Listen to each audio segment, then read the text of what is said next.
மெட்ரோவில் இறங்கி அப்படியே வெளியே போய்கிட்டுருக்கு. QR கோடை ஸ்கேன் பண்ணிட்டு வெளியே போயிடலாம்.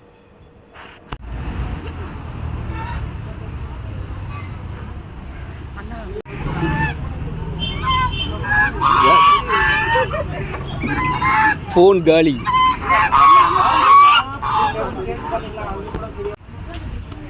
அருவி ரெஸ்டாரண்ட்.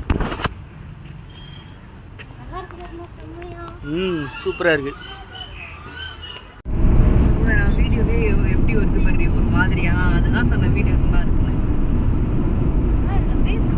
அங்கே போயிட்டு ஒரு ஸ்லோமோ அண்ணன் எடுத்து. இப்போ வந்து சென்னையில் நம்ம ஒரு முக்கியமான இடத்துக்கு போகிறோம். எங்கே போகிறோம் அப்படிங்கிறத ஒரு 5 நிமிஷத்தில் நம்ம பார்க்கலாம். ஓகே,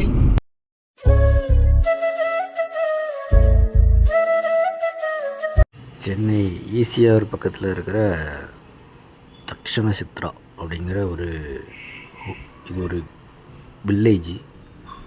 எப்படின்னா தமிழ்நாடு, கேரளா, ஆந்திரா அந்த சைடில் இருந்து எல்லா இடத்துலேருந்து பழைய காலத்து வீடுகள் எப்படிலாம் இருந்துச்சோ அதை எல்லாத்தையுமே அப்படியே அங்கேருந்து பிரித்து அப்படி இங்கே கொண்டு வந்து அதே மாதிரி அப்படியே செட் பண்ணியிருக்காங்கன்னு சொன்னாங்க. உள்ளே போய் பார்ப்போம் எப்படி இருக்குது என்னன்னு. கார் பார்க்கிங், பைக் பார்க்கிங் எல்லாத்துக்குமே நல்ல ஸ்பேஸ் இருக்குது. இதோட டிக்கெட்டு விலை என்னென்னா ஒரு ஆளுக்கு வந்து 200 ரூபா. கார் பார்க்கிங்க்கு 40 ரூபா வாங்குகிறாங்க. மற்றபடி உள்ளே போய் வேறு எது இருக்கா என்னங்கிற பார்க்கலாம்.